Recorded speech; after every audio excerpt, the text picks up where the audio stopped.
મારો ધંધો અત્યારે મુંબઈમાં હાલે છે, અમદાવાદમાં હાલે છે, અહીં કોઈ ધંધો કરવાની જરૂરત જ નથી. હવે 10% વ્યાજની તો વાત જ ખોટી.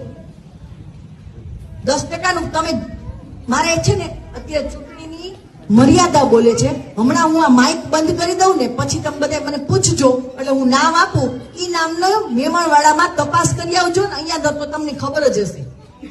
પછી તમે બધા મને કહેજો કે કેટલી સાચી વાત ને કેટલી ખોટી વાત. એટલે જો અમારે લેડીઝ સીટ છે, અમારે પરિવારવાદ જ કરવો હોત તો હું અહીંયા ચૂંટણી લડતી હોત, પણ અમે પરિવારવાદ નથી કરવા માંગતા. અહીંયા જે લુખાગીરી છે, જે દાદાગીરી છે, જે એ લોકોનો ત્રાસ છે એને ડામવા માટે આવ્યા છીએ અને એ ડામીને જ રહેશું. એ વાતનું પણ અમે વચન આપ્યું.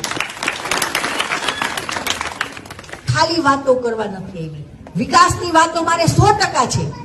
અહીંયા તમારા ચોપડે 4 બગીચા નગરપાલિકામાં બોલે છે. બગીચામાં કોઈ આંબલી પીપળી કરી આવ્યા? કોઈ બગીચામાં ફરવા ગયા? હજી પાછું આજે મેં સાંભળ્યું કે રિવરફ્રન્ટ બનાવશું, પણ ભાદર નદીમાં રિવરફ્રન્ટ બને એમ છે? કયો મને તમે વાત એવી કરો કે લોકોને ગળે ઉતરે. અત્યારે અહીંયા આ નાનામાં નાનું છોટા જેવડું છોકરું હોય કે મોટો વડીલ હોય, દરેકના હાથમાં મોબાઈલ છે. મોબાઈલની અંદરમાં ગૂગલ છે. ગૂગલ છે ને એમાં દુનિયાની દરેક વાત આવી જાય. તમારે કોઈને પૂછવું નથી પડે એમ કે ક્યાં હું થાય ને ક્યાં ન હું ન થાય. ખાલી વાતોથી હવે પેટ ભરાશે નહીં.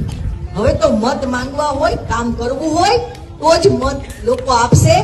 આ વખતની ચૂંટણી ઈ છે, પરિવર્તનની ચૂંટણી છે. પરિવર્તન ઈ લોકો જો લાવી દે ને તો બહુ થઈ ગયું, પણ એનામાં 32 વર્ષમાં પરિવર્તન નથી આવ્યું.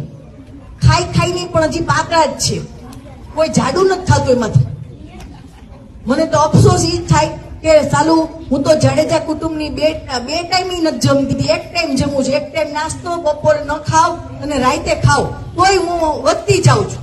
અને આ લોકો તો રેતી, ચૂનો, સિમેન્ટ, પથ્થર, આ શું કહેવાય, આ બ્લોક, બરાબર, સ્મશાનના લાકડા, કેટલું બધું ખાઈ ગયા. તમારે બધી ગ્રાન્ટો ખાઈ ગયા, લોકોના મકાનના પૈસા ખાઈ ગયા. હું આજે એક આખા વિસ્તારમાં હતી ને, જ્યાં તમારે, હવે તમને કહી દઉં બધાને, જ્યાં જે લોકો અહીંયા મકાનો નથી સરકારી મળ્યા, પણ જે સરકારી મકાનો જ્યાં છે ને, ઓલી બ્લેક કલરનો ગ્રેનાઇટ ચોટાડ્યો છે, પ્રધાનમંત્રી આવાસ યોજના.